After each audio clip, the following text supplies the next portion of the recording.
L'innovation du jour, ce sont des technologies inédites pour économiser, je le disais, l'eau potable.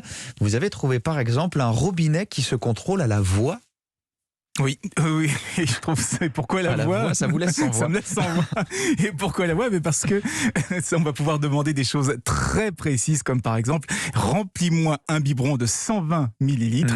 Et grâce à ces capteurs, il va attendre qu'on mette le biberon pile en dessous du robinet et il va verser exactement la bonne quantité d'eau à la bonne température et pas une goutte de plus.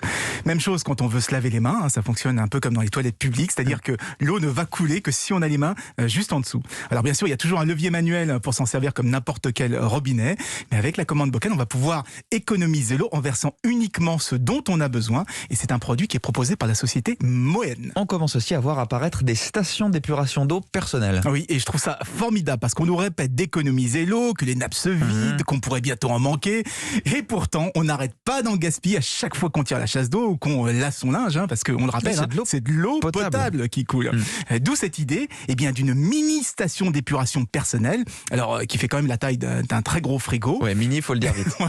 Elle va récupérer les eaux usées, des éviers, de la douche et du bain, puis elle va les purifier pour pouvoir ensuite les réutiliser dans les toilettes, le lave-linge, la piscine ou pour l'arrosage. Et ça, c'est la société Hyperloop qui vient de commercialiser la première machine. Ça coûte cher ?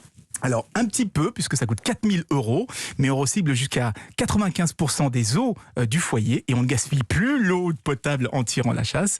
Mais maintenant, ce qu'on attend, c'est la généralisation de ces doubles canalisations. Vous voyez, eau potable, eau recyclée, car c'est en réutilisant l'eau qu'on pourra le plus l'économiser. Et oui, surtout si on recycle 95% de l'eau du foyer, c'est presque, on divise sa consommation par deux. C'est la douche qui consomme le plus d'eau à la maison. L'innovation du jour, signée Anissé Mbida. Merci beaucoup, bon week-end.